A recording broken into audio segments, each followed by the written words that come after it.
ஆண்டவராகிய இயேசு கிறிஸ்துவின் இறை நாமத்திலே உங்கள் அனைவரையும் நான் வாழ்த்தி வரவேற்கின்றேன். இருக்கின்ற இடத்திலேயே ஆண்டுடைய பிரசன்னத்தை நாம் நாடுவோம்.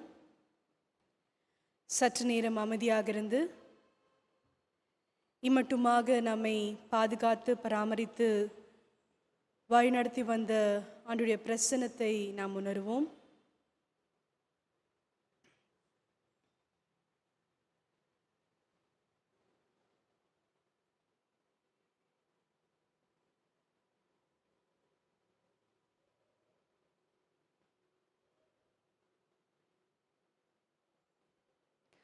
தந்தை, மைந்தன், தூய ஆவி நாமத்தினாலே நாம் ஆராதனை ஆரம்பிப்போம். ஜெபம் செய்வோம்.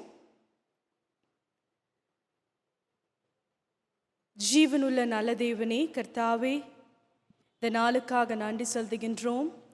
எப்பொழுதுமா கர்த்தாவே, இந்த மாதத்தின் கடைசி ஓய்வு நாளிலே கர்த்தாவே நாங்கள் அமர்ந்து கொண்டு ஆண்டவரே உமது வசனத்தை கேட்கவும் உமது பாடல்களை பாடவும் உம்மை தியானிக்கவும் இந்த நேரத்திலே நாங்கள் கூடி வந்திருக்கின்றோம்.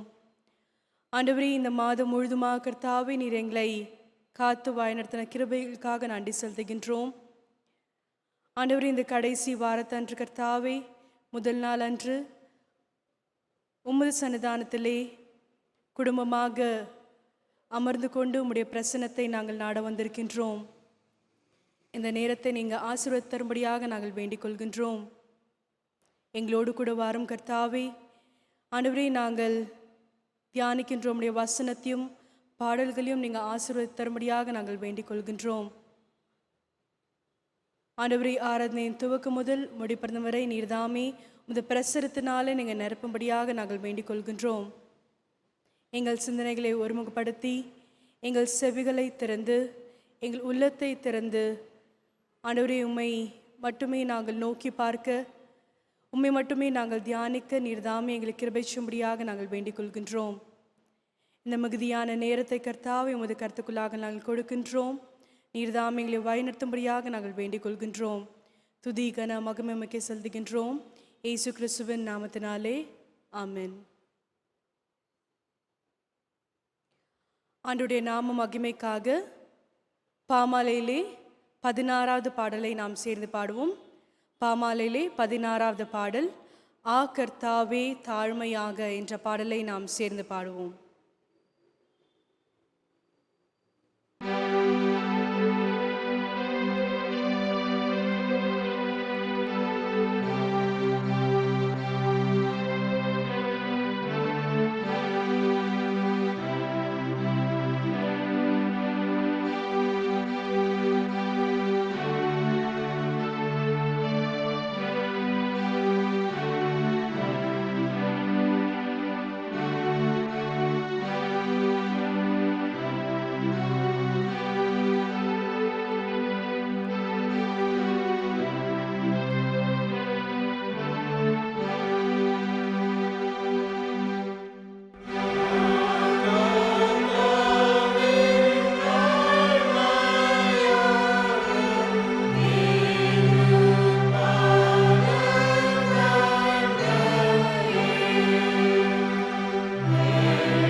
2ஆம் ஆராதனை பின்பற்றுவோம்.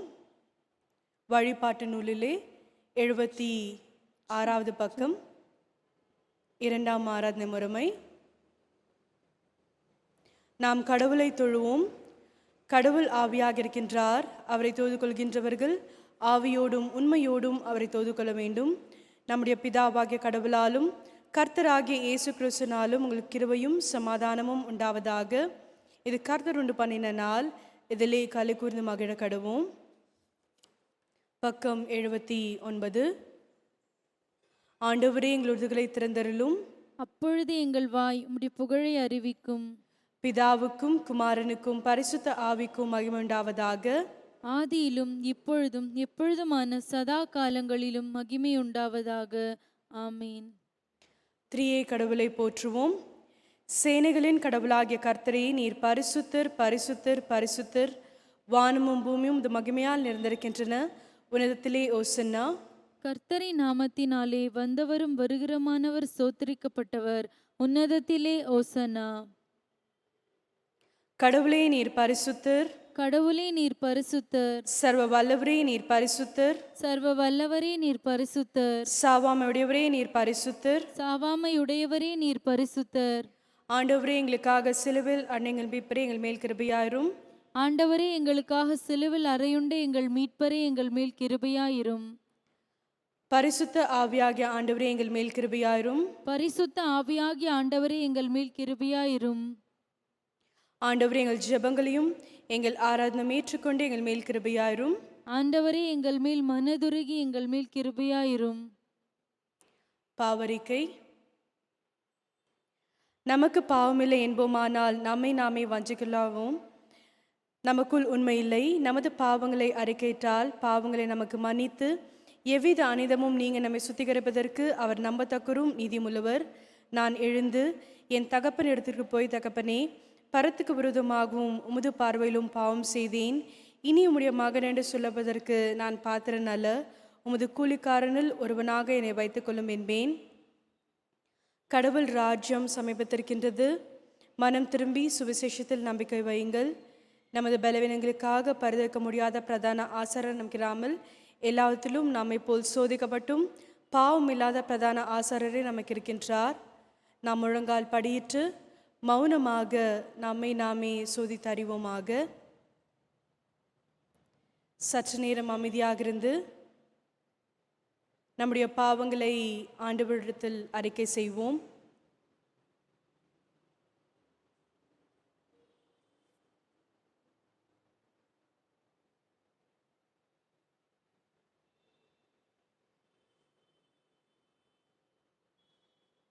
சர்வ வல்லமுள்ள கடவுளத்தில் நாம் நமது பாவங்களை தாழ்மோடி அறிக்கையிடுவோம். சேர்ந்து சொல்லுவோம். சர்வ வல்லமையும் மிகுந்த இரக்கமுள்ள பிதாவே, தப்பிப்போன ஆடுகளைப் போல நாங்கள் வழிகளை விட்டு விலகி அலைந்து போனோம். எங்கள் இருதயத்தின் யோசனைகளுக்கும் விருப்பங்களுக்கும் மிகவும் இணங்கி நடந்தோம். உமது பரிசுத்த கற்பனைகளுக்கு விரோதமாய் குற்றம் செய்தோம். செய்யத்தக்கவைகளை செய்யாமல் செய்யத்தகாதவைகளை செய்து வந்தோம். எங்களுக்கு சுகமே இல்லை.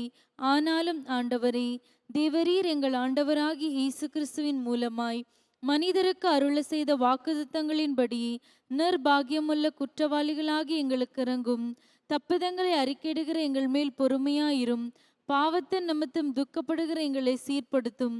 மிகவும் இரக்கமுள்ள பிதாவே, உம்முடைய பரிசுத்த நாமத்துக்கு மகிமை உண்டாகும்படி நாங்கள் இனி தேவ பக்தியும் நீதியும் தெளிந்த புத்தியும் உள்ளவர்களாய் நடந்து வர இயேசு கிறிஸ்துவின் நிமித்தம் எங்களுக்கு கிருபை செய்தருளும். ஆமீன். பாவமன்னிப்பு நிச்சயத்தை நாம் பெற்றுக்கொள்வோம். சர்வ வல்லமையும் மிகுந்த இரக்கமுள்ள ஆண்டவர் மன்னிப்பையும் பாவநியத்தையும் கட்டளையிட்டருளி வாழ்க்கையை சீர்படுத்துக்கான காலத்தையும் தமது பரிசுத்தாவின் கிருபையும் தேற்றுதலையும் தந்தருளுவாராக. ஆமென். ஆண்டவரை துதியுங்கள். ஆண்டவர் நாமம் துதிக்கப்படுவதாக. திருமுறை பாடங்கள் வாசிக்க கேட்போம். முதலாம் வேத பாடம் வாசிக்க கேட்போம். தானியேல் 6ஆம் அதிகாரம் 11 தொடங்கி 23 முடிய. Daniel chapter 6 verses from 11 to 23. வாசிக்கும்படியாக தெரிந்து கொள்ளப்பட்ட முதலாம் திருமறை பாடம் தானியேலின் புஸ்தகம் 6ஆம் அதிகாரம் வசனங்கள் 11 முதல் 23 முடிய. Daniel chapter 6 verses from 11 to 23. தானியேல் 6ஆம் அதிகாரம் 11ஆம் வசனம் தொடங்க. அப்பொழுது அந்த மனுஷர் கூட்டம் கூடி தானியேல் தன் தேவனுக்கு முன்பாக ஜெபம் பண்ணி விண்ணப்பம் செய்கிறதை கண்டார்கள். பின்பு அவர்கள் ராஜாவுக்கு முன்பாக வந்து, ராஜாவின் தாக்கீதை குறித்து எந்த மனுஷனாகிலும் 30 நாள் வரையில் ராஜாவாகிய உம்மை தவிர எந்த தேவனையானாலும் மனுஷனையானாலும் நோக்கி யாதொரு காரியத்தை குறித்து விண்ணப்பம் பண்ணினால் அவன் சிங்கங்களின் கெபியிலே போடப்பட வேண்டும் என்று நீர் கட்டளை பத்திரத்தில் கையெழுத்து வைத்தீர் அல்லவா என்றார்கள். அதற்கு ராஜா, அந்த காரியம் மேதியருக்கும் பெர்ஷியருக்கும் இருக்கிற மாறாத பிரமாணத்தின்படி உறுதியாக்கப்பட்டதே என்றான். அப்பொழுது அவர்கள் ராஜாவை நோக்கி, சிறைபிடிக்கப்பட்ட யூதேயா தேசத்தின் புத்திரரில் தானியேல் என்பவன் உம்மையும் நீர் கையெழுத்து வைத்து கொடுத்த கட்டளையையும் மதியாமல் தினம் 3 வேளையும் தான் பண்ணும் விண்ணப்பத்தை பண்ணுகிறான் என்றார்கள். ராஜா இந்த வார்த்தைகளை கேட்டபோது தன்னில் மிகவும் சஞ்சலப்பட்டு தானியேலை காப்பாற்றும்படிக்கு அவன் பேரில் தன் மனதை வைத்து அவனை தப்புவிக்கிறதற்காக சூரியன் அஸ்தமிக்கும் மட்டும் பிரயாசப்பட்டு கொண்டிருந்தான். அப்பொழுது அந்த மனுஷர் ராஜாவினிடத்தில் கூட்டமாய் வந்து, ராஜா கட்டளையிட்ட எந்த தாக்கீதும் கட்டளையும் மாற்றப்படக்கூடாதென்பது மேதியருக்கும் பெர்ஷியருக்கும் பிரமாணமாயிருக்கிறதென்று அறிவீராக என்றார்கள். அப்பொழுது ராஜா கட்டளையிட அவர்கள் தானியேலை கொண்டு வந்து அவனை சிங்கங்களின் கெபியிலே போட்டார்கள். ராஜா தானியேலை நோக்கி, நீ இடைவிடாமல் ஆராதிக்கிற உன் தேவன் உன்னை தப்புவிப்பார் என்றான். ஒரு கல் கெபியினுடைய வாசலின் மேல் கொண்டு வந்து வைக்கப்பட்டது. தானியேலை பற்றிய தீர்மானம் மாற்றப்படாதபடிக்கு ராஜா தன் மோதிரத்தினாலும் தன் பிரபுக்களின் மோதிரத்தினாலும் அதன் மேல் முத்திரை போட்டான். பின்பு ராஜா தன் அரண்மனைக்கு போய் முழுவதும் போஜனம் பண்ணாமலும் கீதவாத்தியம் முதலானவைகளை தனக்கு முன்பாக வர ஒட்டாமலும் இருந்தான். அவனுக்கு நித்திரையும் வராமற் போயிற்று. காலமே கிழக்கு வெளுக்கும் போது ராஜா எழுந்திருந்து சிங்கங்களின் கெபிக்கு தீவிரமாய் போனான். ராஜா கெபியின் கிட்ட வந்தபோது துயர சத்தமாய் தானியேலை கூப்பிட்டு, தானியேலே, ஜீவனுள்ள தேவனுடைய தாசனே, நீ இடைவிடாமல் ஆராதிக்கிற உன் தேவன் உன்னை சிங்கங்களுக்கு தப்புவிக்க வல்லவராயிருந்தாரா என்று தானியேலை கேட்டான். அப்பொழுது தானியேல், ராஜாவே, நீர் என்றும் வாழ்க. சிங்கங்கள் என்னை சேதப்படுத்தாதபடிக்கு தேவன் தம்முடைய தூதனை அனுப்பி அவைகளின் வாயை கட்டி போட்டார். அதேனென்றால் அவருக்கு முன்பாக நான் குற்றமற்றவனாய் காணப்பட்டேன். ராஜாவாகிய உமக்கு முன்பாகவும் நான் நீதிகேடு செய்ததில்லை என்றான். அப்பொழுது ராஜா தன்னில் மிகவும் சந்தோஷப்பட்டு தானியேலை கெபியிலிருந்து தூக்கிவிடச் சொன்னான். அப்படியே தானியேல் கெபியிலிருந்து தூக்கிவிடப்பட்டான். அவன் தன் தேவன் பேரில் விசுவாசித்திருந்தபடியால் அவனில் ஒரு சேதமும் காணப்படவில்லை. வாசிக்கும்படியாக தெரிந்து கொள்ளப்பட்ட முதலாம் திருமறை பாடம் வாசித்தாயிற்று.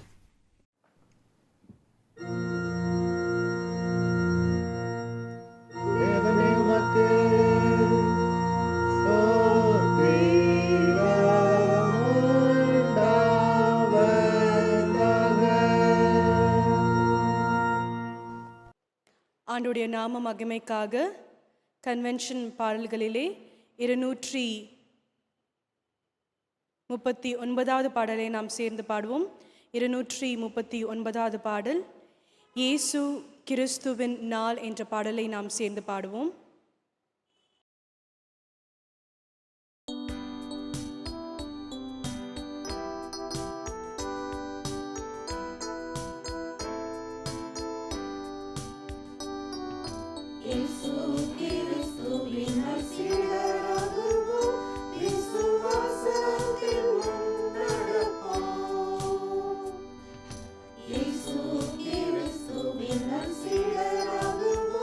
விசுவாச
நிருப பாடம் வாசிக்க கேட்போம். 2 கொரிந்தியர் 6ஆம் அதிகாரம் 1 தொடங்கி 10 முடிய. 2 Corinthians chapter 6 verses from 1 to 10. Second reading is taken from 2 Corinthians chapter 6 verses from 1 to 10. 2 Corinthians chapter 6 verses beginning from 1. In our work together with God, then we beg you who have received God's grace not to let it be wasted. Hear what God says. When the time came for me to show you favor, I heard you. When the day arrived for me to save you, I helped you. Listen, this is the hour to receive God's favor. Today is the day to be saved. We do not want anyone to find fault with our work, so we try not to put obstacles in anyone's way. Instead, in everything we do, we show that we are God's servants by patiently enduring troubles, hardships, and difficulties. We have been beaten, imprisoned, and mocked. We have been overworked and have gone without sleep or food. By our purity, knowledge, patience, and kindness, we have shown ourselves to be God's servants. By the Holy Spirit, by a true love, by a message of truth, and by the power of God. We have righteousness as our weapon, both to attack and to defend ourselves. We are honored and disgraced. We are insulted and praised. We are treated as liars, yet we speak the truth. As unknown, yet we are known by all. As though we were dead, but as you see, we live on. Although punished, we are not killed. Although saddened, we are always glad. We seem poor, but we make many people rich. We seem to have nothing, yet we really possess everything. This is the word of God.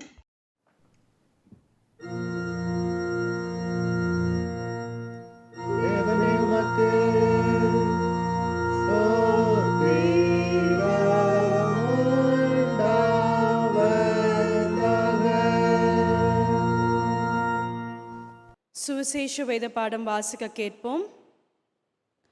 Mark எழுதின சுவிசேஷம் 10ஆம் அதிகாரம் 35 தொடங்கி 45 முடிய.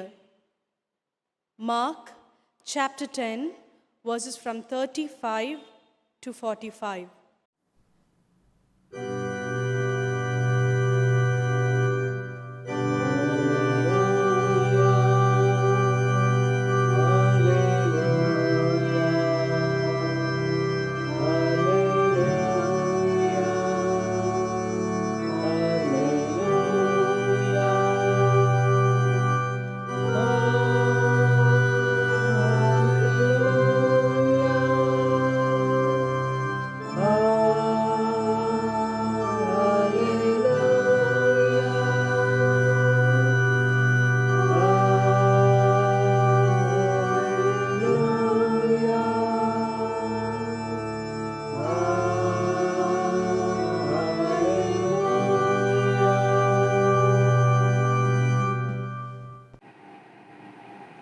வாசிக்கும்படியாக தெரிந்து கொள்ளப்பட்ட 3ஆம் திருமறை பாடம். மார்க்கு எழுதின சுவிசேஷம் 10ஆம் அதிகாரம் வசனங்கள் 35 45 முடிய. மார்க் எழுதின சுவிசேஷம் 10ஆம் அதிகாரம் வசனங்கள் 35 தொடங்கி 45 முடிய. அப்பொழுது செபதேயுவின் குமாரனாகிய யாக்கோபும் யோவானும் அவரிடத்தில் வந்து, போதகரே, நாங்கள் கேட்டுக்கொள்ளப் போகிறதை நீர் எங்களுக்கு செய்ய வேண்டும் என்று விரும்புகிறோம் என்றார்கள். அவர் அவர்களை நோக்கி, நான் உங்களுக்கு என்ன செய்ய வேண்டும் என்று விரும்புகிறீர்கள் என்று கேட்டார். அதற்கு அவர்கள், உமது மகிமையிலே எங்களில் ஒருவன் உமது வலது பாரிசத்திலும் ஒருவன் உமது இடது பாரிசத்திலும் உட்கார்ந்திருக்கும்படி எங்களுக்கு அருள் செய்ய வேண்டும் என்றார்கள். இயேசு அவர்களை நோக்கி, நீங்கள் கேட்டுக்கொள்ளுகிறது இன்னதென்று உங்களுக்கே தெரியவில்லை. நான் குடிக்கும் பாத்திரத்தில் நீங்கள் குடிக்கவும் நான் பெறும் ஸ்நானத்தை நீங்கள் பெறவும் உங்களால் கூடுமா என்றார். அதற்கு அவர்கள், கூடும் என்றார்கள். இயேசு அவர்களை நோக்கி, நான் குடிக்கும் பாத்திரத்தில் நீங்கள் குடிப்பீர்கள், நான் பெரும் ஸ்நானத்தையும் நீங்கள் பெறுவீர்கள். ஆனாலும் என் வலது பாரிசத்திலும் என் இடது பாரிசத்திலும் உட்கார்ந்திருக்கும்படி எவர்களுக்கு ஆயத்தம் பண்ணப்பட்டிருக்கிறதோ அவர்களுக்கே அல்லாமல் மற்றொருவருக்கும் அதை அருளுவது என் காரியமல்ல என்றார். மற்ற 10 பேரும் அதை கேட்டு யாக்கோபின் மேலும் யோவானின் மேலும் எரிச்சலானார்கள். அப்பொழுது இயேசு அவர்களை கிட்ட வர செய்து, புறஜாதியாருக்கு அதிகாரிகளாக எண்ணப்பட்டவர்கள் அவர்களை இருமாப்பாய் ஆளுகிறார்கள் என்றும் அவர்களில் பெரியவர்கள் அவர்கள் மேல் கடினமாய் அதிகாரம் செலுத்துகிறார்கள் என்றும் நீங்கள் அறிந்திருக்கிறீர்கள். உங்களுக்குள்ளே அப்படி இருக்கலாகாது. உங்களில் எவனாகிலும் பெரியவனாய் இருக்க விரும்பினால் அவன் உங்களுக்கு பணிவிடக்காரனாய் இருக்க கடவன். உங்களில் எவனாகிலும் முதன்மையானவனாய் இருக்க விரும்பினால் அவன் எல்லாருக்கும் ஊழியக்காரனாய் இருக்க கடவன். அப்படியே மனுஷகுமாரனும் ஊழியம் கொள்ளும்படி வராமல் ஊழியம் செய்யவும் அநேகரை மீட்கும் பொருளாக தம்முடைய ஜீவனை கொடுக்கவும் வந்தார் என்றார். வாசிக்க வேண்டிய 3ஆம் திருமுறை பாடம் வாசித்தாயிற்று.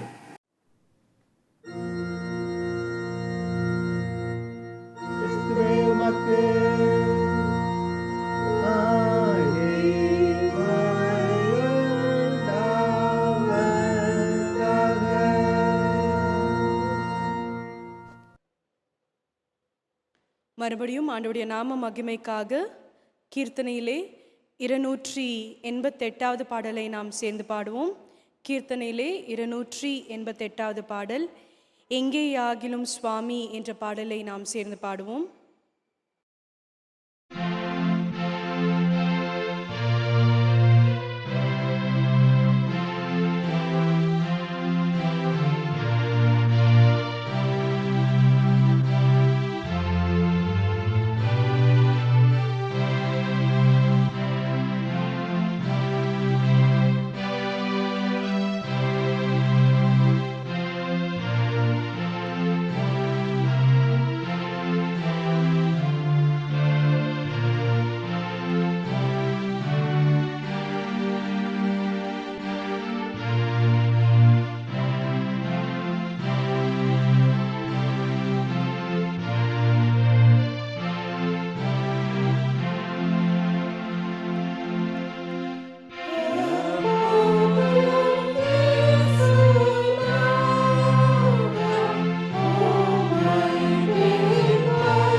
நாளிலே ஆண்டவருடைய செய்தியை ரெவரண்ட் கிறிஸ்டோபர் சாமுவேல் அவர்கள் நமக்காக இந்த நாளிலே கடவுளுடைய செய்தியை வழங்குவார்கள்.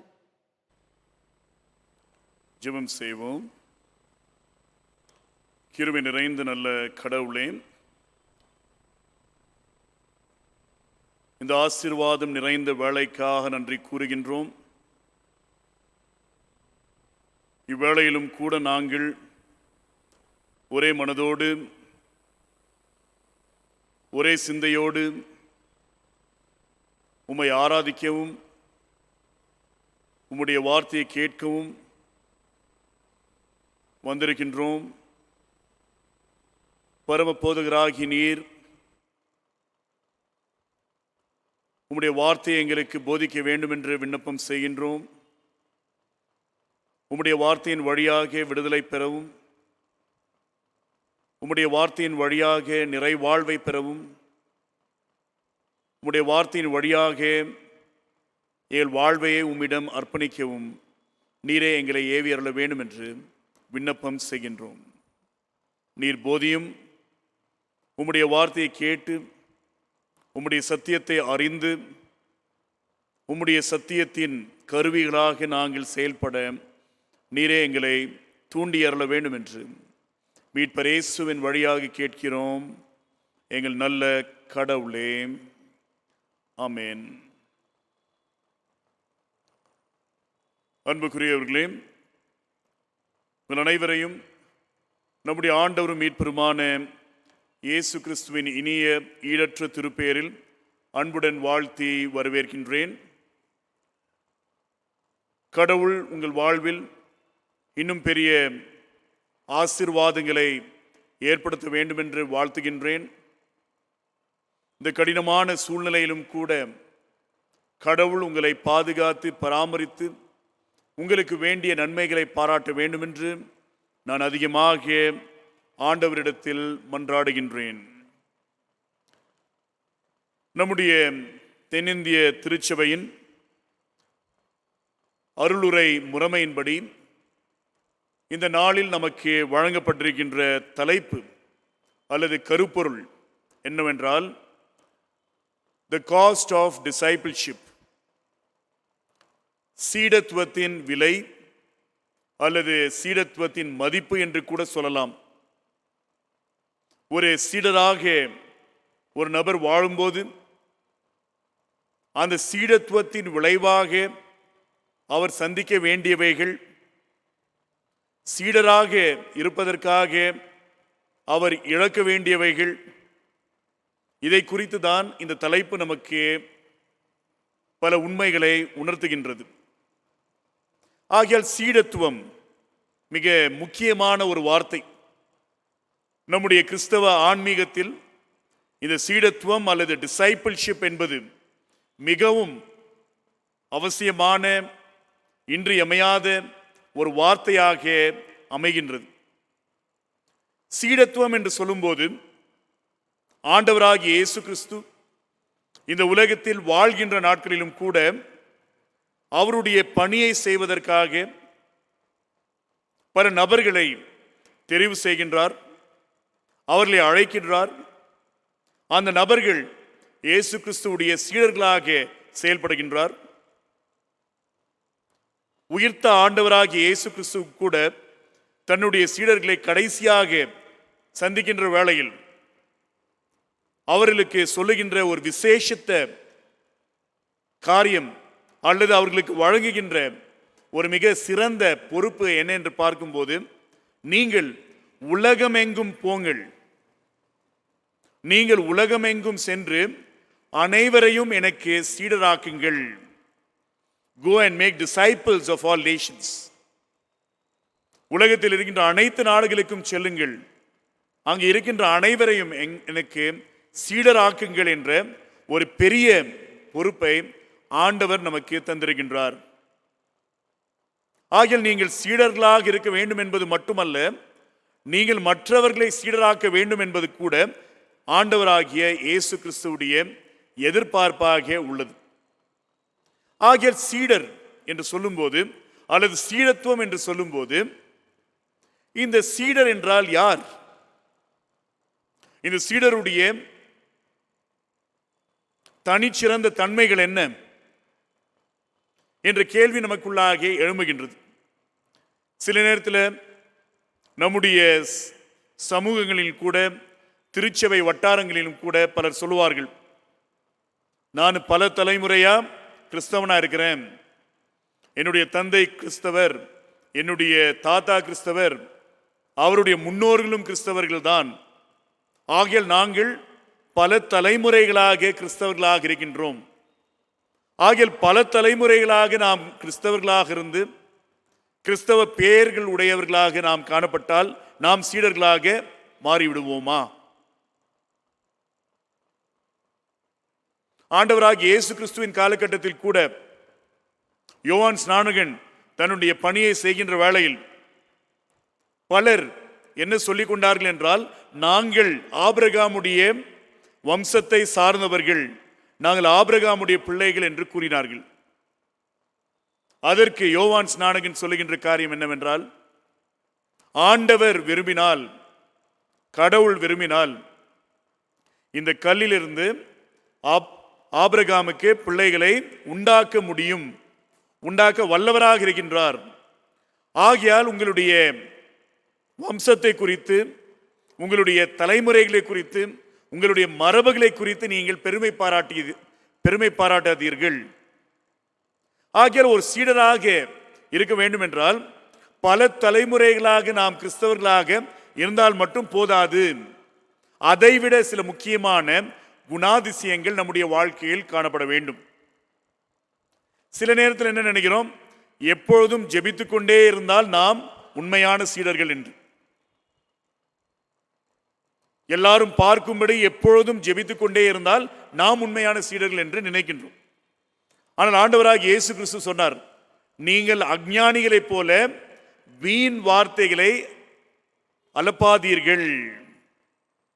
நீங்கள் அஞ்ஞானிகளைப் போல, புத்தியீனர்களைப் போல வீண் வார்த்தைகளை பயன்படுத்தாதீர்கள், நான் அதனால் மயங்க மாட்டேன் என்று ஆண்டவர் சொல்லுகின்றார்.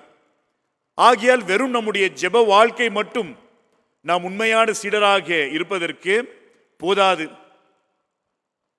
சில நேரங்களில் நாம் என்ன நினைக்கின்றோம், வழிபாட்டிற்கு தவறாமல் நாம் போனால், வழிபாட்டில் நாம் தவறாமல் கலந்து கொண்டால், ஆண்டவருக்கு நம்முடைய காணிக்கைகளை அர்ப்பணித்தால் நாம் உண்மையான சீடர்கள் என்று நினைக்கின்றோம்.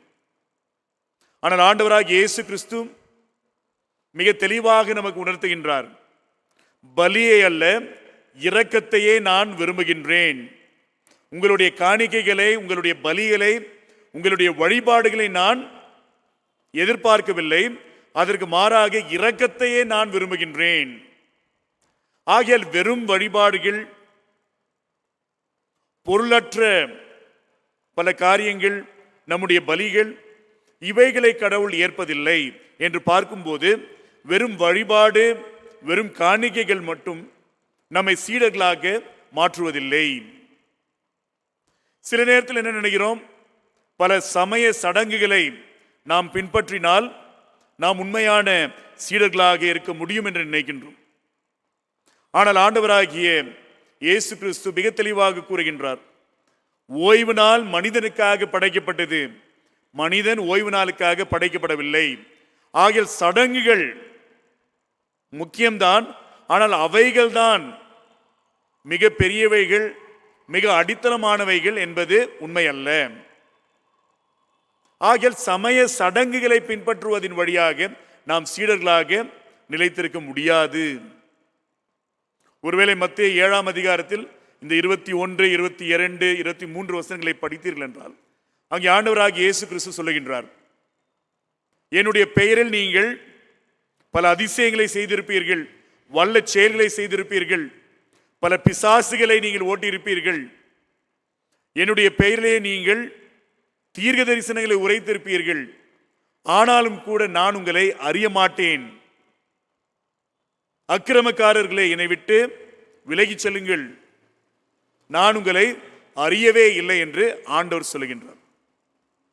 ஆகையால் வெறும் வல்லமையான செயல்களை செய்வதின் வழியாக நாம் சீடர்களாக மாறுவதில்லை. ஆகையால் உண்மையான சீடர் யார், சீடத்துவம் என்றால் என்ன என்ற கேள்வி நமக்குள்ளாக எழும்புகின்றது. அது மட்டுமல்லாமல் ஆண்டவராகிய இயேசு கிறிஸ்து சொல்லுகின்றார், கர்த்தாவே கர்த்தாவே என்று சொன்னால் மட்டும் போதாது. அதே மத்தேயு 7ஆம் அதிகாரத்தின் அந்த 21, 22, 23 வசனங்களை பார்த்தீர்கள் என்றால், கர்த்தாவே கர்த்தாவே என்று சொன்னால் மட்டும் போதாது. பல நேரத்தில் நாம் நினைக்கிறோம் எப்பொழுதும் praise the lord, praise the lord, ஆமேன், அல்லேலூயா இந்த வார்த்தைகளை நாம் சொல்லிக்கொண்டே இருந்தால் ஆண்டவருக்கு மிக பிரியமாக நாம் இருப்போம் என்று. நான் ஆண்டவர் சொல்லுகின்றார், என்னை நோக்கி கர்த்தாவே கர்த்தாவே என்று நீங்கள் அழைத்து கொண்டே இருந்தாலும் கூட அது போதாது. நீங்கள் பரலோக ராஜ்யத்திற்குள்ளாக பிரவேசிக்க முடியாது, நீங்கள் எனக்கு சீடர்களாக நிலைத்திருக்க முடியாது என்பதை மிக தெளிவாக உணர்த்துகின்றார். ஆகையால் உண்மையான சீடர் என்றால் யார்? உண்மையான சீடர் என்றால் யார்? ஆண்டவராகிய இயேசு கிறிஸ்து தன்னுடைய சீடர்களை அழைக்கும் போது அவர்களை பார்த்து சொல்லுகின்ற காரியம் என்னவென்றால், என்னை பின்பற்றுங்கள் என்று கூறுகின்றார். ஆண்டவராகிய இயேசு கிறிஸ்து என்னுடைய கருத்தியலை பின்பற்றுங்கள் என்று சொல்லவில்லை,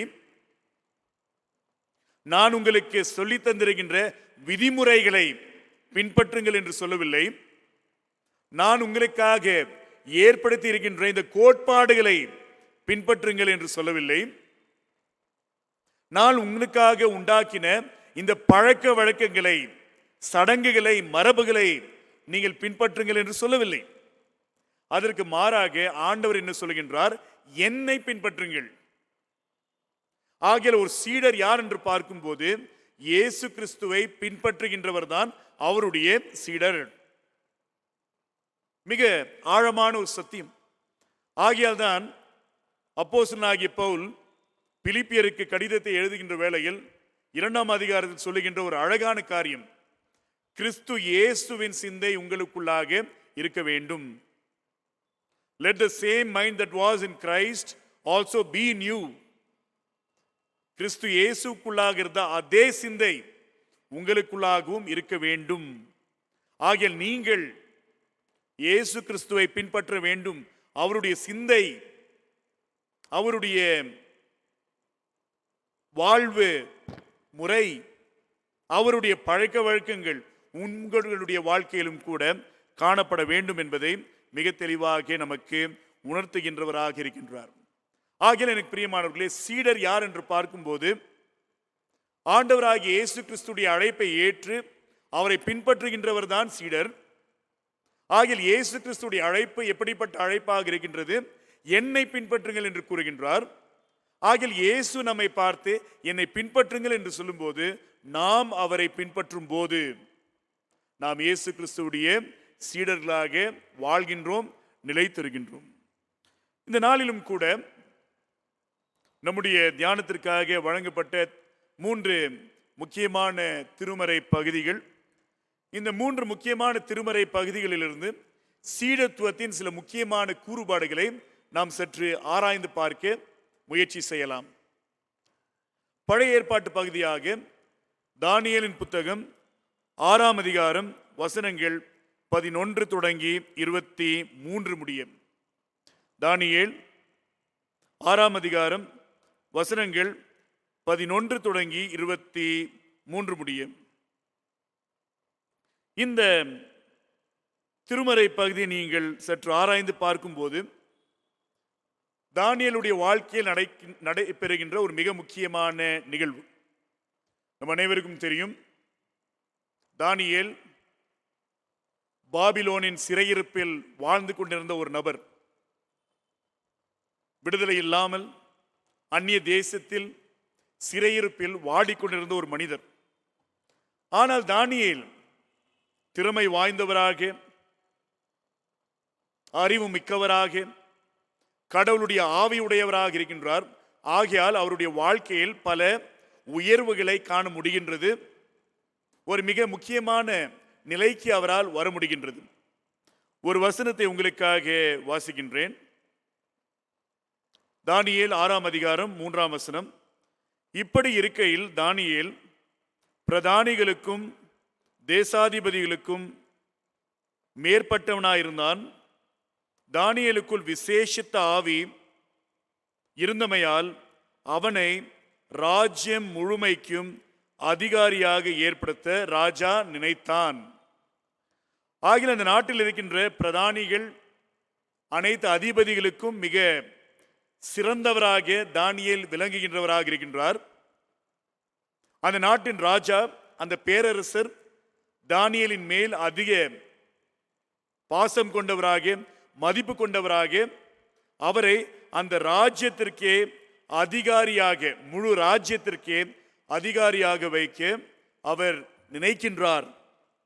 ஆகிய தானியேலின் வாழ்க்கையில் ஒரு மிக முக்கியமான கட்டம்.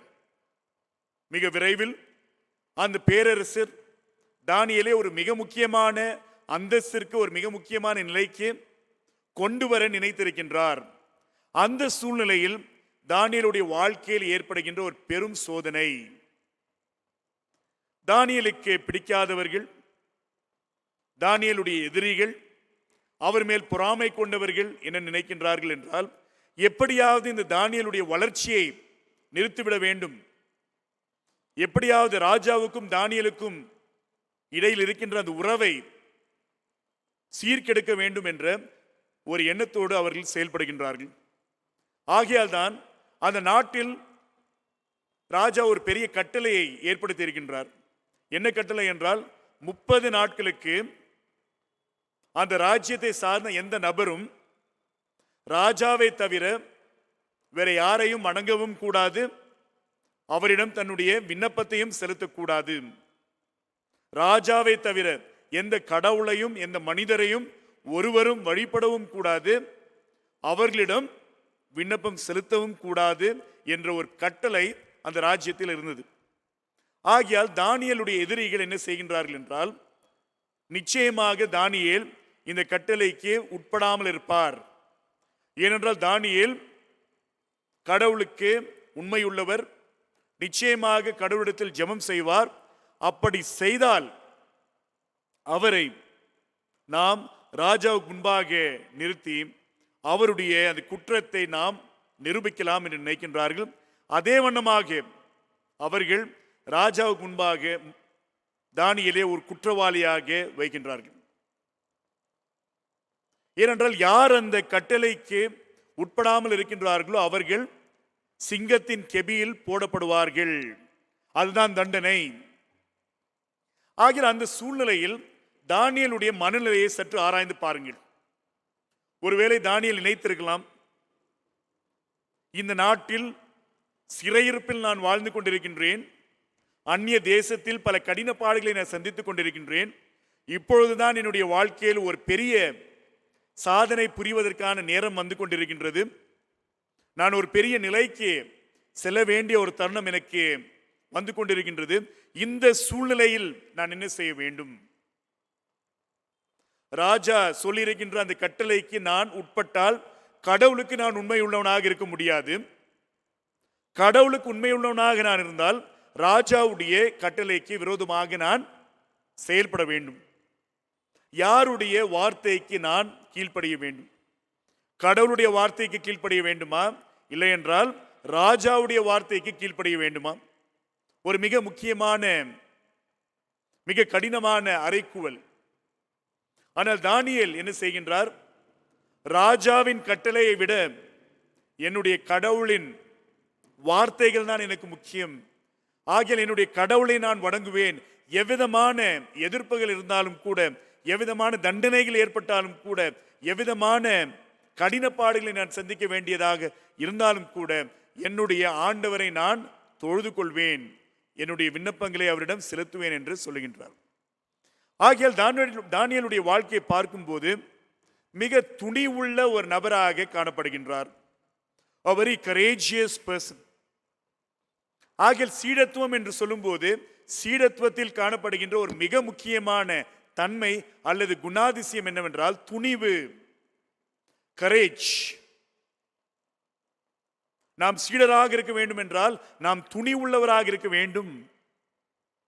பல நேரங்களில் நாம் தனியாக நிற்க வேண்டும். தானியேல் தனியாக நிற்க வேண்டிய ஒரு நிர்பந்தம் ஏற்படுகின்றது. அந்த நாட்டில் இருக்கின்ற பெரும்பான்மையான மக்கள் ராஜா சொன்ன கட்டளைக்கு உட்படுகின்றார்கள். தானியேல் என்ன சொல்கின்றார்? அனைவரும் கடவுளுக்கு விரோதமாக செயல்பட்டாலும் கூட, ராஜாவுக்கு உட்பட்டவராக இருந்தாலும் கூட, நான் தனிமையாக இருந்தாலும் கூட என்னுடைய ஆண்டவருக்கு உண்மை உள்ளவனாக இருப்பேன் என்று சொல்லுகின்றார். துணிகரமான ஒரு முடிவு. ஆகியால் துணிவு என்பது மிக முக்கியம். அதுதான் தானியேல் இங்கே வெளிப்படுத்துகின்றார். அவருடைய அந்த துணிகரமான முடிவின் விளைவாக அவர் சிங்கத்தின் கெபியில் போடப்படுகின்றார். ஆனால் மிக அதிசயமான முறையில் கடவுள் அவரை காப்பாற்றுகின்றார். ஆகியால் தானியேல் அந்த சிங்கத்தின் கெபியிலிருந்து தப்பிக்க வேண்டும் என்று நினைக்கவில்லை. எப்படியாவது சமரசம் செய்து கொண்டு நான் வாழ்ந்து விடுகின்றேன், என்னுடைய கடவுளை கூட காட்டிக்கொண்டு நான் வாழ்ந்து விடுவேன் என்று நினைக்காமல், சிங்கத்தின் கெபி எனக்கு ஏற்படுகின்ற தண்டனையாக இருந்தாலும் கூட அதை சந்திக்க நான் தயாராக இருக்கின்றேன் என்று சொல்கின்றார். அதுதான் அவருக்குள்ளாக இருந்த தைரியம், துணிவு. ஆனால் கடவுள் அவரை அந்த சிங்கத்தின் கெபியிலிருந்து காப்பாற்றுகின்றார் என்பதை கூட நம்மால் பார்க்க முடிகின்றது. ஆரம்ப கால இயேசு கிறிஸ்துடைய சீடர்களை நீங்கள் பார்க்கும்போது அவர்களுக்கும் கூட ஒரு பெரிய முடிவு எடுக்க வேண்டிய நிலை ஏற்பட்டது. யாருக்கு நாங்கள் உண்மையுள்ளவராக, யாருடைய வார்த்தைக்கு நாங்கள் கீழ்ப்படிவோம்? அவர்கள் எல்லா நேரங்களிலும் கூட கடவுளுடைய வார்த்தைக்கு, ஆண்டவருடைய கட்டளைக்கு கீழ்ப்படிந்தார்கள். ஆகையால் தான் ஒருவேளை நீங்கள் அப்போஸ்தலர் நடவடிக்கைகள் 4ஆம் அதிகாரம் 13ஆம் வசனத்தை நீங்கள் பிறகு வாசித்தாலும் கூட அங்கே சொல்லப்படுகின்ற ஒரு மிக முக்கியமான காரியம் என்னவென்றால், இந்த சீடர்களுடைய தைரியத்தை பார்க்கும்போது மற்றவர்கள் என்ன அறிந்து கொண்டார்கள் என்றால், இவர்கள் இயேசு கிறிஸ்துவோடு இருந்தவர்கள்.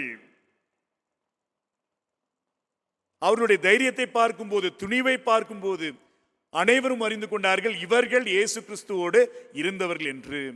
எனக்கு பிரியமானவர்களே, சீடத்துவம் என்று சொல்லும் போது அங்கே துணிவு காணப்பட வேண்டும். ஏற்கனவே சொன்ன வண்ணமாக இந்த நாளின் தலைப்பு The Cost of Discipleship. இந்த வாக்கியம் ஒரு புத்தகத்தின் தலைப்பு. 1930களில் ஜெர்மனி நாட்டில் வாழ்ந்த ஒரு மனிதர் எழுதின ஒரு புத்தகம். அவருடைய பெயர் டீட்ரிச் பானாஃபர் என்று. ஒரு ஆயர், இறையியலாளர்,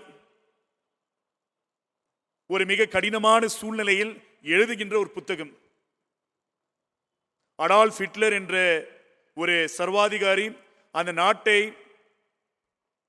ஆழ்ந்து கொண்டிருக்கின்ற சூழ்நிலையில் பலவிதமான இன்னல்கள், பலவிதமான போராட்டங்கள் ஏற்படுகின்ற வேளையில் இந்த பானாஃபர் என்பவர் இந்த சர்வாதிகாரிக்கு கட்டுப்பட வேண்டுமா, கடவுளுக்கு கட்டுப்பட வேண்டுமா என்று நினைக்கும் போது, கடவுளுக்கு மட்டுமே நான் கட்டுப்படுவேன் என்று சொல்லி அவர் என்ன சொல்கின்றார்? தி காஸ்ட் ஆஃப் டிசைபிள்ஷிப் என்ற புத்தகத்தை அவர் எழுதுகின்றார். அந்த சர்வாதிகாரிக்கு எதிராக செயல்படுகின்றார். மிக அருமையான ஒரு காரியம். ஆகிய அவருக்கு முன்பாக இருக்கின்ற ஒரு பெரிய சவால், அறைக்கூவல் என்னவென்றால், இந்த சூழ்நிலையில் யாருக்கு கட்டுப்பட வேண்டும் என்று. அதற்கு அவர் ஒரு அழகான வாக்கியத்தை சொல்லுகின்றார். Discipleship is not about cautiously avoiding sin, but it is about courageously doing the will of God. சீடத்துவம் என்பது எச்சரிக்கையோடு பாவத்தை செய்யாமல் இருப்பது அல்ல. சீடத்துவம் என்பது துணிவோடு ஆண்டவருடைய விருப்பத்தை நிறைவேற்றுவதே. மிக ஆழமான வசனங்கள். ஆகிய எனக்கு பிரியமானவர்களே, இந்த நாளிலும் கூட சீடத்துவம் என்று சொல்லும்போது அந்த சீடத்துவத்தில் காணப்படுகின்ற மிக அடிப்படையான இன்றியமையாத தன்மை என்னவென்றால், நாம் துணி உள்ளவர்களாக இருக்க வேண்டும். ஆண்டவருடைய வார்த்தைக்கும் இந்த உலகத்தின் கொள்கைகளுக்கும் ஒரு முரண்பாடு ஏற்படுகின்ற வேளையில் எதை நாம் தெரிந்து கொள்கின்றோம், துணிவோடு எதில் நாம் நிலைத்திருக்கின்றோம் என்பதுதான் நாம் சீடரா இல்லையா என்பதை நிரூபிக்கும். அடுத்ததாக நமக்காக வாசிக்கப்பட்ட நிருப பகுதி, அப்போஸ்தலனாகிய பவுல் கொரிந்தியருக்கு எழுதின 2ஆம் நிருபம் 6ஆம் அதிகாரம் வசனங்கள் 1 முதல் 10 வரை. பொதுவாக நம்முடைய கிறிஸ்தவ வாழ்க்கை குறித்து நாம் சாதாரணமாக என்ன நினைத்துக் கொள்கின்றோம் என்றால், என்னுடைய வாழ்க்கையில் நான் ஆண்டவரை ஏற்றுக்கொண்டால் என்னுடைய வாழ்க்கையில் எப்பொழுதும் வெற்றி, எப்பொழுதும் சொகுசு, எப்பொழுதும் ஆடம்பரம், எப்பொழுதும் பணம், எப்பொழுதும் அனைத்து விதமான பொருளாதார ஆசீர்வாதங்கள். ஆகிய ஆண்டவரை நான் ஏற்றுக்கொள்வதின் வழியாக, ஆண்டவருக்கு நான் சீடராக இருப்பதின் வழியாக எனக்கு எல்லா நேரங்களிலும் கூட வெற்றிதான். பாட்டு கூட பாடுறோம் இல்லைங்களா? கிறிஸ்துவுக்குள் வாழும் எனக்கு எப்போதும் வெற்றி உண்டு, இல்லைங்களா? கிறிஸ்துவுக்குள் நான் வாழ்ந்தால், ஆண்டவருக்குள் நான் வாழ்ந்தால் எப்பொழுதும் வெற்றி, எப்பொழுதும் வெற்றி. ஆனால் திருமறை நீங்கள் பார்க்கும்போது யாரெல்லாம் கிறிஸ்துவுக்குள்ளாக வாழ்ந்தார்களோ அவர்கள் எல்லா நேரங்களிலும் கூட வெற்றியை சந்திக்கின்றவர்களாக, மிக சொகுசாக வாழ்ந்தவர்களாக காணப்படுவதில்லை. பவுல் அடிகளாருடைய வாழ்க்கையை கூட நீங்கள் எடுத்துக்கொள்ளுங்கள். பவுல் என்ன சொல்கின்றார்? கிறிஸ்து எனக்குள்ளாக பிழைத்திருக்கின்றார், இனி நான் அல்ல. கலாத்தியர் 2ஆம் அதிகாரத்தை நீங்கள் வாசித்தீர்கள் என்றால் அங்கே சொல்லப்படுகின்ற காரியம், இயேசு கிறிஸ்துவோடு நான் சிலுவையில் அறையப்பட்டேன், இனிமேல் நான் அல்ல, கிறிஸ்துவே எனக்குள்ளாக பிழைத்திருக்கின்றார். ஆகிய கிறிஸ்துவுக்குள் வாழ்கின்ற நான் அல்ல, அது மட்டுமல்ல, கிறிஸ்து எனக்குள்ளாக வாழ்கின்றார். நான் கிறிஸ்துவுக்குள்ளாக வாழ்கின்றேன், கிறிஸ்து எனக்குள்ளாக வாழ்கின்றார். அதை சொல்கின்ற பவுலுடைய வாழ்க்கை நீங்கள் பார்க்கும்போது பலவிதமான கடினப்பாடுகள். அவர் எந்த சூழ்நிலையிலும் கூட எல்லா நேரத்திலும் என்னுடைய வாழ்க்கையில் வெற்றிதான் என்று பாடவில்லை. ஏனென்றால் பல இழப்புகளை, பல தோல்விகளை, பல இன்னல்களை, சஞ்சலங்களை, கடினப்பாடுகளை அவர் சந்திக்க வேண்டிய நிர்பந்தங்கள் ஏற்படுகின்றன. ஒருவேளை இந்த 6ஆம் அதிகாரத்தின் சில வசனங்களை நாம் பார்க்கும்போது 4ஆம் வசனத்தை நான் வாசிக்கின்றேன். மிகுந்த பொறுமையிலும் உபத்திரவங்களிலும் நெருக்கங்களிலும் இடுக்கண்களிலும், 5ஆம் வசனம், அடிகளிலும் காவல்களிலும் கலகங்களிலும் பிரயாசங்களிலும் கண் விழிப்புகளிலும் உபவாசங்களிலும் ஆகிய அப்போஸ்தலனாகிய பவுல் தன்னுடைய வாழ்க்கை குறித்து சொல்கின்றார். அவருடைய வாழ்க்கை, அவருடைய சீடத்துவம், அவருடைய கிறிஸ்தவ சாட்சி எப்படி இருக்கின்றது என்று சொல்லும்போது, எப்பொழுதும் பார்த்தாலும் உபத்திரவங்கள், நெருக்கங்கள், இடுக்கண்கள், அடிகள், காவல்கள், கலகங்கள், பிரயாசங்கள், கண்விழிப்புகள், உபவாசங்கள். மிக சொகுசான, மிக ஆடம்பரமான, வெற்றி நிறைந்த வாழ்க்கை அவர் வாழவில்லை. அவருடைய வாழ்க்கையில் பல கடின பாடுகளை அவர் சந்திக்க வேண்டியதாக இருந்தது என்பதை நிச்சயமாக நாம் அறிந்து கொள்ள வேண்டும். ஆகையால் ஒரு சீடருடைய வாழ்க்கை நாம் பார்க்கும்போது அந்த சீடருடைய வாழ்க்கையில் துன்புறுதல் என்பது மிகவும் அவசியம். Suffering is very important in discipleship. சீடத்துவம் என்று சொல்லும் போதே அங்கே துன்புறுதல் மிக அவசியமான ஒன்றாக காணப்படுகின்றது. இயேசு கிறிஸ்துவே சொன்னார், இந்த உலகத்தில் உங்களுக்கு பல உபத்திரவங்கள் இருக்கும். இயேசு கிறிஸ்து சொல்ல, என்ன நீங்க பின்பற்றினால் உங்களுடைய வாழ்க்கை சொகுசாக இருக்கும் என்று சொல்லவே இல்லை. அதற்கு மாறாக, இந்த உலகத்தில் நீங்கள் பல உபத்திரவங்களை சந்திப்பீர்கள், ஆனால் திடன் கொள்ளுங்கள், நான் உலகத்தை ஜெயித்தேன் என்று கூறுகின்றார். அதே வண்ணமாக ஒருவேளை நீங்கள் அப்போஸ்தலர் நடவடிக்கைகளை பார்க்கும்போது அங்கே சீடர்கள் என்ன சொல்கின்றார்கள்? அநேக உபத்திரவங்களின் வழியாக நாம் தேவனுடைய ராஜ்யத்திற்குள்ளாக பிரவேசிக்க வேண்டும் என்று. ஆகிய உபத்திரவங்கள், பாடுகள், துன்பங்கள் ஒரு சீடருடைய வாழ்க்கையில் மிக அவசியமான ஒன்றாக இருக்கின்றது. ஆனால் இந்த துன்பங்கள் அல்லது இன்னல்கள் அல்லது சஞ்சலங்கள் என்பது விபத்தல்ல, ஏதோ திடீரென்று ஏற்பட்ட காரியம் அல்ல, விபத்தாக ஏற்பட்ட காரியம் அல்ல. அது மட்டுமல்லாமல் அதை நாமே ஏற்கின்றவர்கள் அல்ல. எந்த சூழ்நிலையிலும் கூட ஆண்டவராகிய இயேசு கிறிஸ்து துன்புறுதல் என்பது மகிமையானது என்று கூறவில்லை. ஆண்டவராகிய இயேசு கிறிஸ்து எதற்காக உலகத்தில் வருகின்றார்? துன்பத்தை ஒழிப்பதற்காக வருகின்றார், வாழ்வளிப்பதற்காக வருகின்றார். உங்களுக்கு நிறைவாழ்வை வழங்குவதற்காக வந்திருக்கின்றேன், உங்களுடைய துன்பங்களை அகற்றுவதற்காக வந்திருக்கின்றேன் என்று சொல்லுகின்றார். ஆனால் அதே இயேசு கிறிஸ்து என்ன சொல்கின்றார் என்றால், நீங்கள் எனக்கு உண்மையுள்ளவராக இருந்தீர்கள் என்றால் இந்த உலகத்தில் நீங்கள் துன்பங்களை சகிக்க வேண்டிய நிலைமைகள் ஏற்படும். ஆனால் நீதியின் நிமித்தம் துன்பப்படுகின்றவர்கள் பாக்கியவான்கள். என் நிமித்தம் நீங்கள் துன்பப்படும் போது நீங்கள் பாக்கியவான்கள் என்று ஆண்டவர் சொல்லுவதையும் நாம் பார்க்கின்றோம். ஆகையால் இந்த விபத்தை நாமே, இந்த துன்பங்களை நாமே ஏற்கின்றவர்களாக அல்லாமல் ஒரு நல்ல கிறிஸ்தவ வாழ்க்கையை நாம் வாழும்போது நிச்சயமாக பல துன்பங்களை நாம் சகிக்க வேண்டிய நிர்பந்தங்கள் ஏற்படும் என்பதை நாம் உணர்ந்து கொள்வது அவசியமாக இருக்கின்றது. ஆகிய சீடத்துவம் என்று சொல்லும் போதே அந்த சீடத்துவத்தில் காணப்படுகின்ற ஒரு மிக முக்கியமான அடித்தளம் என்னவென்றால் துன்பங்களை சகிக்கின்ற மனப்பான்மை நமக்குள்ளாக இருக்க வேண்டும். மிகவும் அவசியம். 325 ஆண்டில், கிபி 325 ஆண்டில் நிசேயா என்ற ஒரு நகரத்தில் ஒரு பெரிய மாமன்றம் நடைபெற்றது. உலகம் எங்கும் இருக்கின்ற கிறிஸ்தவ தலைவர்கள், பேராயர்கள் ஒன்றாக கூடுவதற்கான ஒரு மாமன்றம் நடைபெற்றது. அந்த மாமன்றத்தின் வழியாக தான் இயேசு கிறிஸ்துவுடைய உயிர்த்தெழுதலுக்கான அந்த நாளை கால்குலேட் செய்வதற்கான ஒரு முறையும் அங்கே தீர்மானிக்கப்பட்டது. அது மட்டுமல்லாமல் நாம் நிசேயா விசுவாச பிரமாணத்தை அறிக்கையிடுகின்றோம். அந்த விசுவாச பிரமாணம் கூட இந்த மாமன்றத்தில் தான் முடிவு செய்யப்பட்டது. ஆகியால் 325 ஆண்டு நிசேயா நகரத்தில் நடைபெறுகின்ற இந்த மாமன்றம், அந்த மாமன்றத்தை நீங்கள் பார்க்கும்போது பல பேராயர்கள், உலகம் எங்கும் இருக்கின்ற அனைத்து பேராயர்களும் அங்கே காணப்படுகின்றார்கள். 300க்கு மேலான பேராயர்கள்.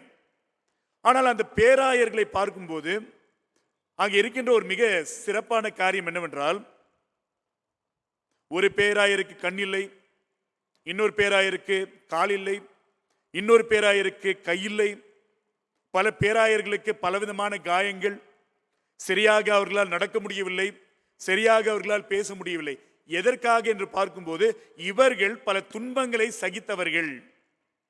இயேசு கிறிஸ்துவுக்கு உண்மையான சீடர்களாக இவர்கள் இருந்ததின் நிமித்தமாக பல துன்பங்களை, கடினப்பாடுகளை இவர்கள் சந்தித்தார்கள். அதை அவர்கள் உடல் ரீதியாக சுமந்து கொண்டே இருந்தார்கள். அந்த மாமன்றத்திலும் கூட அதை பலரால் பார்க்க முடிந்தது என்பதை நாம் பார்க்கின்றோம். ஆகிய எனக்கு பிரியமானவர்களே, நாம் ஆண்டவருடைய சீடர்களாக இருக்க வேண்டும் என்றால் நம்முடைய வாழ்க்கையில் பல துன்பங்கள் ஏற்படும். அந்த துன்பங்களை ஏற்றுக்கொள்கின்ற மனப்பான்மை நமக்குள்ளாக இருக்கின்றதா என்பதை நாம் சற்று ஆராய்ந்து பார்ப்பது அவசியமாக இருக்கின்றது. கடைசியாக நாம் வாசிக்க கேட்ட நற்செய்தி பகுதி மார்க்கு எழுதிய நற்செய்தி நூல் 10ஆம் அதிகாரம் வசனங்கள் 35 தொடங்கி 45 முடியும்.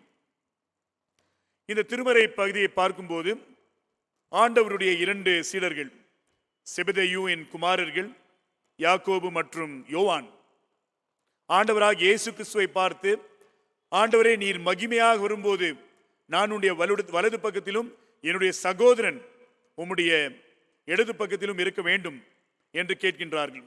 ஆண்டவரிடத்தில் ஒரு விண்ணப்பத்தை வைக்கின்றார்கள். ஆண்டவர் அவர்களை பார்த்து, அதை நான் உங்களுக்கு அருளி செய்ய முடியாது, அது ஆண்டவர் கடவுள், தேவனாகிய கடவுள் மட்டும்தான் செய்ய முடியும் என்று சொல்லிவிடுகின்றார். அந்த சூழ்நிலையில் சீடர்களுக்கு சில முக்கியமான அறிவுரைகளை அவர் வழங்குகின்றார் என்று நாம் பார்க்கின்றோம். குறிப்பாக 10ஆம் அதிகாரம் 45ஆம் வசனத்தை பார்க்கும்போது, மனுஷகுமாரனும் ஊழியம் கொள்ளும்படி வராமல் ஊழியம் செய்யவும் வந்தார். ஆகையால் ஆண்டவராகிய இயேசு கிறிஸ்துடைய வருகையின் நோக்கம், எதற்காக இந்த உலகத்திற்குள்ளாக வந்தார் என்று பார்க்கும்போது, அவர் ஊழியம் கொள்ளுவதற்காக வரவில்லை, அவர் ஊழியம் செய்வதற்காக வந்தார். Not to be served, but to serve. அவர் ஒரு பெரிய எஜமானாக, ஆண்டவராக, ஒரு ராஜாவாக இருந்து கொண்டு பல தொண்டர்களை வைத்துக்கொண்டு, பல அடிமைகளை வைத்துக்கொண்டு, பல ஊழியக்காரர்களை வைத்துக்கொண்டு அவர்கள் இவருக்காக உழைக்க வேண்டிய ஒரு நிலையை இயேசு கிறிஸ்து ஏற்படுத்தவில்லை. அதற்கு மாறாக இயேசு கிறிஸ்து எதற்காக இந்த உலகத்தில் வந்தார் என்று பார்க்கின்றோம்? தொண்டு செய்வதற்காக வந்தார், ஊழியம் செய்வதற்காக வந்தார் என்பதை மிக தெளிவாக நாம் இங்கே பார்க்க முடிகின்றது. ஆகையால் தான் இயேசு கிறிஸ்து தன்னுடைய சீடர்களின் கால்களை கழுவுகின்றவராக இருக்கின்றார். சீடர்களுடைய கால்களை கழுவி அவர் என்ன சொல்கின்றார்? உங்களுடைய ஆண்டவர், உங்களுடைய போதகராகிய நான் உங்களுடைய கால்களை கழுவுகின்றேன், ஆகியால் நீங்களும் கூட என்னை போல ஒருவருடைய காலை இன்னொருவர் கழுவுங்கள் என்று சொல்கின்றார். ஆகிய சீடத்துவத்தின் மிக முக்கியமான இன்னொரு கூறுபாடு என்ன என்று பார்க்கும்போது, தொண்டு செய்கின்ற மனப்பான்மை. தொண்டை எதிர்பார்க்கின்ற மனப்பான்மை அல்ல, தொண்டு செய்கின்ற மனப்பான்மை. மற்றவர்கள் எனக்கு ஊழியம் செய்ய வேண்டும் என்று எதிர்பார்க்கின்ற மனப்பான்மை அல்ல, நாம் மற்றவர்களுக்கு ஊழியம் செய்ய வேண்டும் என்ற ஒரு மன்றாட்டு, ஒரு எதிர்பார்ப்பு மிகவும் அவசியமாக இங்கே காணப்படுகின்றது. ஆகையால் தான் ஒருவேளை நீங்கள் 43ஆம் 44ஆம் வசனத்தை நீங்கள் படித்தீர்கள் என்றாலும் கூட இந்த மார்க் 10 சில முக்கியமான காரியங்கள் அங்கே சொல்லப்படுகின்றது. உங்களுக்குள்ளே அப்படி இருக்கலாகாது. உங்களில் எவனாகிலும் பெரியவனாக விரும்பினால் அவன் உங்களுக்கு பணிவிடைக்காரனாக இருக்க கடவன். நீங்கள் மற்றவர்களை பார்க்கும்போது, இந்த உலகத்தில் இருக்கின்ற மற்ற தலைவர்களை பார்க்கும்போது அவர்கள் என்ன செய்கின்றார்கள்? அவர்களுக்கு கீழே இருக்கின்றவர்களை அப்படியே நசுக்குகின்றார்கள், அவர்களை ஒடுக்குகின்றவர்களாக இருக்கின்றார்கள். ஆனால் நீங்கள் அப்படி இருக்கக்கூடாது. அதற்கு மாறாக நீங்கள் சிறந்தவர்களாக பெரியவர்களாக இருக்க வேண்டும் என்றால் நீங்கள் மற்றவர்களுக்கு பணிவிடை செய்ய வேண்டும். மிக ஆழமான சத்தியம் நிறைந்த வசனங்கள். ஆகிய நான் சீடராக இருக்க வேண்டும் என்றால் எதற்காக? மகிமை அடைவதற்கா? என்னையே நான் புகழ்ந்து கொள்வதற்கா? பணம் சம்பாதிப்பதற்கா? பலவிதமான செல்வாக்கான வாழ்க்கை வாழ்வதற்கா? அதற்கு மாறாக நான் எதற்காக சீடராக இருக்கின்றேன் என்றால், நான் மற்றவர்களுக்கு தொண்டு செய்வதற்காக தான் சீடராக அழைக்கப்பட்டிருக்கின்றேன். பலனற்றவனாக நான் இருக்க வேண்டும். பல நேரங்களில் நாம் என்ன நினைக்கின்றோம்? சீடராக இருக்க வேண்டும் என்றால் வல்லமை நமக்குள்ளாக இருக்க வேண்டும், அதிகமான ஆற்றல் பலம் நமக்குள்ளாக இருக்க வேண்டும் என்று நினைக்கின்றோம். நிச்சயமாக ஆண்டவர் நமக்கு ஆற்றல் தருகின்றார் இல்லையா? அந்த சீடர்களை பார்த்து கூட இயேசு கிறிஸ்து என்ன சொல்கின்றார்? பரிசுத்த ஆவி உங்கள் மேல் வரும்போது நீங்கள் பலனடைவீர்கள். பரிசுத்த ஆவி உங்கள் மேல் வரும்போது பலனடைவீர்கள். ஆனால் அந்த பலனை கொண்டு என்ன செய்வீர்கள்? உங்களையே வளர்த்துக் கொள்வீர்களா? அந்த பலனை வைத்துக்கொண்டு அதிகமான பணத்தை சம்பாதித்துக் கொள்வீர்களா? அந்த பலனை வைத்துக்கொண்டு நீங்கள் தான் உலகத்தில் மிக புகழ் வாய்ந்தவராக வாழ முயற்சி செய்வீர்களா? அல்ல. இயேசு கிறிஸ்து என்ன சொல்கின்றார்? பரிசுத்த ஆவி உங்கள் மேல் வரும்போது நீங்கள் பலனடைந்து எருசலேமிலும் யூதேயா முழுவதிலும் சமாரியாவிலும் உலக கடைசி பரியந்தமும் நீங்கள் எனக்கு சாட்சியா இருப்பீர்கள். ஆகிய நீங்கள் சீடர்களாக இருப்பீர்கள் என்றால் நீங்கள் பலன் அடைவீர்கள். ஆனால் அந்த பலன் எதற்கான பலன் என்று பார்க்கும்போது, அந்த ஆற்றல் நீங்கள் எனக்கு சாட்சிகளாக இருப்பதற்கான ஆற்றல் என்பதை இயேசு கிறிஸ்து மிக தெளிவாக உணர்த்துகின்றவராக இருக்கின்றார். எனக்கு பிரியமானவர்களே, தொண்டு செய்வதற்கு நாம் ஆயத்தமாக இருக்கின்றோமா? சீடர் என்று சொல்லும் போதே நாம் மற்றவர்களை நமக்கு தொண்டர்களாக வைத்துக் கொள்ளாமல் நாம் மற்றவர்களுக்கு தொண்டு செய்கின்றவர்களாக இருக்க வேண்டும். இதுதான் திருமறையின் எதிர்பார்ப்பாக, இயேசு கிறிஸ்துவின் எதிர்பார்ப்பாக காணப்படுகின்றது. எனக்கு பிரியமானவர்களே, மிக அழகான ஒரு தலைப்பு, சீடத்துவம். சீடத்துவத்தின் விலை அல்லது சீடத்துவத்தின் மதிப்பு என்று நாம் பார்க்கின்றோம். ஆகிய இந்த சீடத்துவம் என்று சொல்லும் போது இந்த சீடத்துவத்தில் காணப்படுகின்ற மிக முக்கியமான கூறுபாடு துணிவு. நாம் துணிவுள்ள சீடர்களாக இருப்பது மிகவும் அவசியம். இரண்டாவதாக துன்புறுதல். துன்பத்தை ஏற்கின்ற சீடர்களாக நாம் இருக்கின்றோமா? இல்லை என்றால் துன்பத்தை தவிர்க்கின்ற, துன்பத்திலிருந்து ஓடிவிடுகின்ற சீடர்களாக நாம் இருக்கின்றோமா என்பதை நாம் சற்று ஆராய்ந்து பார்க்க வேண்டும். கடைசியாக சீடர் என்று சொல்லும்போது நாம் தொண்டு செய்கின்றவர்களாக இருக்கின்றோமா என்பதையும் நாம் சற்று ஆராய்ந்து பார்ப்பது அவசியமாக இருக்கின்றது. எனக்கு பிரியமானவர்களே, இந்த 3 காரியங்களை நீங்கள் மனதில் கொள்ளுங்கள். சீடர் என்று சொல்லும்போது துணி உள்ளவர்களாக இருக்க வேண்டும், துன்பத்தை ஏற்றுக்கொள்கின்ற மனப்பான்மை நமக்குள்ளாக இருக்க வேண்டும், மிக முக்கியமாக தொண்டு செய்கின்றவர்களாக இருக்க வேண்டும். ஆண்டவருக்கு தொண்டு செய்ய வேண்டும், ஆண்டவருடைய படைப்புக்கு தொண்டு செய்ய வேண்டும். இதுதான் கடவுள் நம்மிடம் எதிர்பார்க்கின்ற மிக முக்கியமான காரியமாக இருக்கின்றது. கடவுள் தாமே உங்கள் அனைவரையும் ஆசீர்வதித்து வழிநடத்துவாராக. ஆமென்.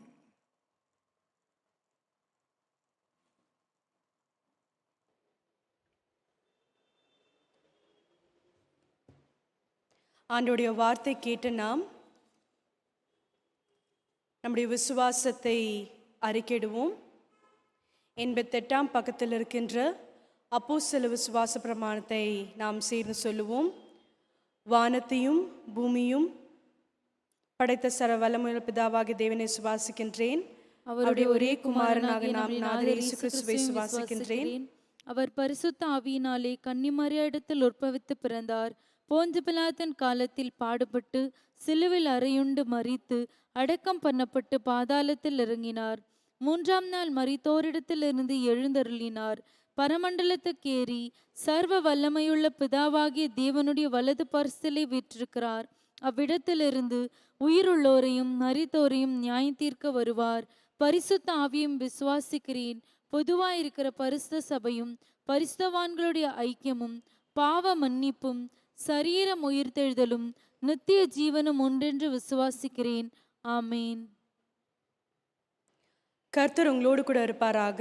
அவர் உமது ஆவியோடும் இருப்பாராக. கர்த்தாவே எங்களுக்கு இறங்கும். கிறிஸ்துவே எங்களுக்கு இறங்கும். கர்த்தாவே எங்களுக்கு இறங்கும். பரமண்டலத்தில் இருக்கிற எங்கள் பிதாவே, உம்முடைய நாமம் பரிசுத்தப்படுவதாக, உம்முடைய ராஜ்யம் வருவதாக, உம்முடைய சித்தம் பரமண்டங்களை செய்யப்படுகிறது போல பூமியிலேயும் செய்யப்படுவதாக. அன்றன்றுள்ள எங்கள் அப்பத்தை எங்களுக்கு இன்று தாரும். எங்களுக்கு விரோதமாய் குற்றம் செய்கிறவர்களுக்கு நாங்கள் மன்னிக்கிறது போல எங்கள் குற்றங்களை எங்களுக்கு மன்னியும். எங்களை சோதனைக்குள் பிரவேசிக்க பண்ணாமல் தீமையினின்று எங்களை ரட்சித்துக் கொள்ளும். ராஜ்யம் வல்லமையும் மகிமையும் என்றென்றைக்கும் உம்முடையவைகளே. ஆமீன். திருச்சபையின் அறிவிப்புகள். வழக்கம் போல நம்முடைய ஓய்வு நாள் பாடசாலை கூகுள் மீட் மூலமாக 10:30 மணிக்கு நடைபெறும் என்று தெரிவித்துக் கொள்கின்றோம். பிள்ளைகளை உற்சாகப்படுத்தும்படி பெற்றோரை நாங்கள் வேண்டிக் கொள்கின்றோம். தயவு கூர்ந்து பிள்ளைகளை உற்சாகப்படுத்தி கூகுள் மீட் மூலமாக நடைபெறுகின்ற இந்த சண்டே ஸ்கூலை அட்டன் செய்ய நீங்கள் தாமே உதவி செய்யும்படியாக நாங்கள் வேண்டிக் கொள்கின்றோம். இன்னொரு முக்கியமான அறிவிப்பு, Pastorate Committee election for the year of 2021 to 2024. கடந்த வாரத்திலே ஆயர் அவர்கள் முதலாவது எலெக்ஷன் அனௌன்ஸ்மெண்ட்டை அவர்கள் அறிவித்தார்கள். இன்றைய தினத்திலே this is a second announcement of PC election. மே மாதம் 15ஆம் தேதி முதல் ஜூன் 15ஆம் தேதி வரை நாங்கள் ப்ராவிஷன் ஓட்டர்ஸ் லிஸ்ட் வந்து டிஸ்பிளே பண்ணிட்டோம். அதை 15th ஜூன் பிசி கமிட்டி மூலியமாக அந்த ப்ராவிஷன் ஓட்டர்ஸ் லிஸ்ட்டு ஏற்பட்ட இந்த கரெக்ஷன்ஸ் எல்லாம் நாங்கள் கரெக்ட் பண்ணிவிட்டு 15th June display of final voters லிஸ்ட்டை நாங்கள் அறிவிப்பு பலகலை நாங்கள் போஸ்ட் பண்ணோம். அதே மூலமாக நாங்கள் ஆன்லைன் மூலமாகவும் அதை திருச்சபை மக்களுக்கு நாங்கள் அனுப்பினோம். First announcement of PC election 20 June கடந்த வாரம் முதலாவது அனௌன்ஸ்மெண்ட்டை ஆயர் செய்தார்கள். Second announcement of PC election 27 June இந்த தினத்திலே நான் செய்கின்றேன். 27 June, 28 June, issuing and filing of nomination form. 10 மணி தொடங்கி 11:30 வரைக்கும் issuing and filing of nomination form. 29ஆம் தேதி display of nomination form and scrutiny of nomination list செய்யப்படும். 10 மணி தொடங்கி 11:30 from 10 a.m. to 11:30 a.m. display of nomination list, scrutiny of the list நடைபெறும். 30ஆம் தேதி June withdrawal and display of final list of nomination 10 மணி தொடங்கி 11:30 வரைக்கும் நடைபெறும். display and withdrawal of the final voters list. July 4ஆம் தேதி Pastorate Committee election for the triennium 2021 to 2024. Election நடைபெறும். Place Christ the King church. Timing from 11 a.m. to 1:30 p.m. இடம் கிறிஸ்து அரசர் ஆலயத்தில் நடைபெறும். நேரம் 11 மணி தொடங்கி 1:30 மணி வரைக்கும் எலெக்ஷன் தேர்தல் நடைபெறும் என்று அறிவித்துக் கொள்கின்றோம். இதற்காக ஜெபிக்கும்படி நாங்கள் திருச்சபை மக்களிடத்திலே நாங்கள் வேண்டிக் கொள்கின்றோம்.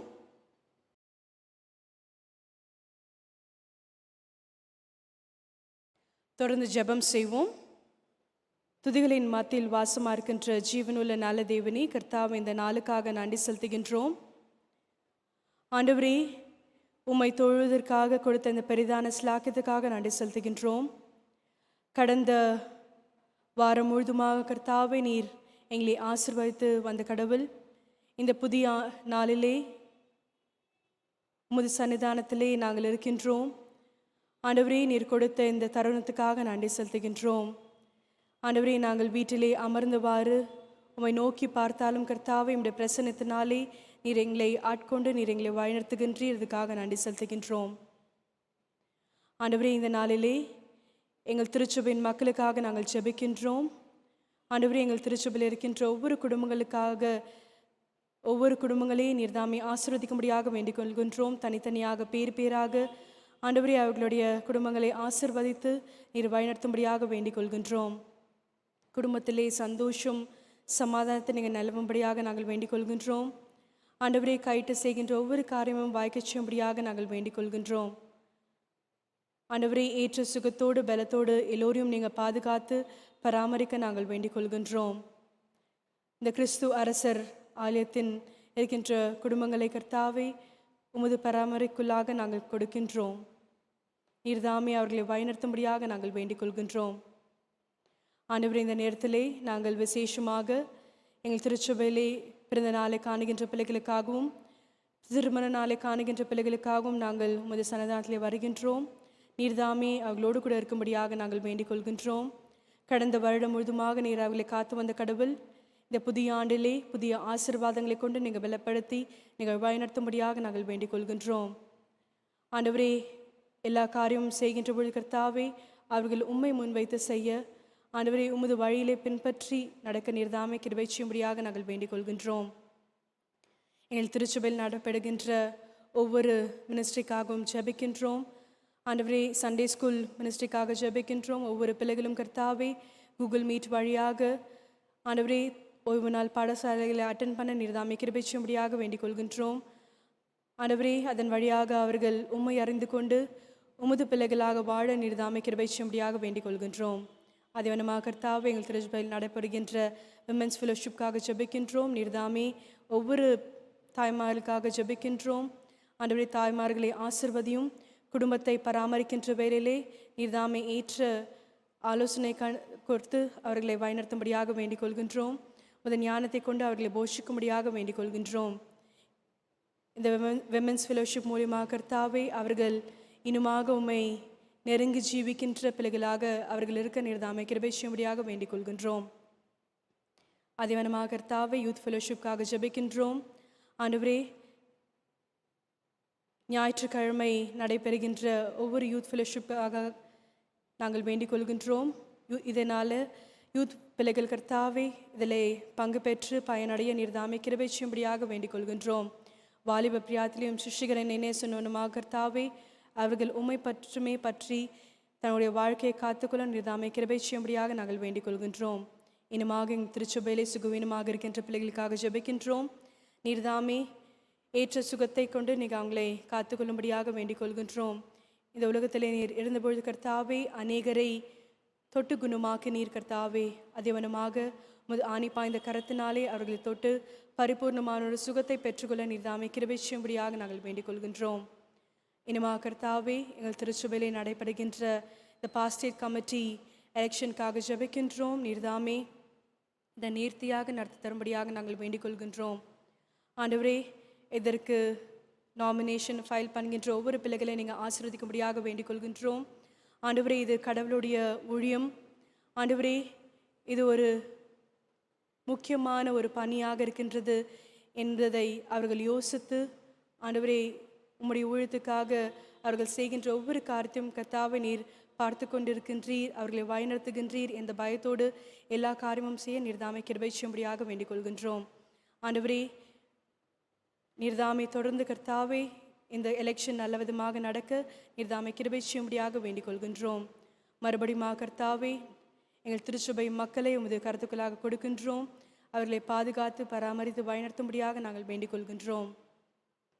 உம்மை மட்டுமே பிரதிபலிக்கின்ற பிள்ளைகளாக, ஆண்டவரே உமது வழியில் நடக்கின்ற பிள்ளைகளாக, ஆண்டவரே நாங்கள் எவ்வித சூழ்நிலையிலும் கர்த்தாவே எங்கள் ஆண்டவர் எங்களோடு கூட இருக்கின்றார், எங்களை பலப்படுத்துவார், எங்களை வழிநடத்துவார் என்ற விசுவாசத்திலே வேரூன்றி நிற்க நீர்தாமை கிருபை செய்யும்படியாக வேண்டிக் கொள்கின்றோம்.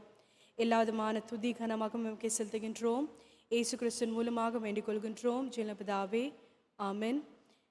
சேர்ந்து சொல்லுவோம். என் ஆத்துமாவே கர்த்தரை ஸ்தோத்திரி, என் முழுமை பிரசாந்தத்தை ஸ்தோத்திரி. என் ஆத்துமாவே கர்த்தரை ஸ்தோத்திரி, கர்த்தர் செய்கின்ற சகல உபகாரங்களையும் மறவாதே. ஆமென். நம் ஆண்டவராகிய இயேசு கிறிஸ்துவின் கிருபையும் தேவனுடைய அன்பும் பரிசுத்தாவின் ஐக்கியம் வழிநடத்துதல் நம் அனைவரோடும் சதா காலமும் தங்கிப்பதாக. ஆமென்.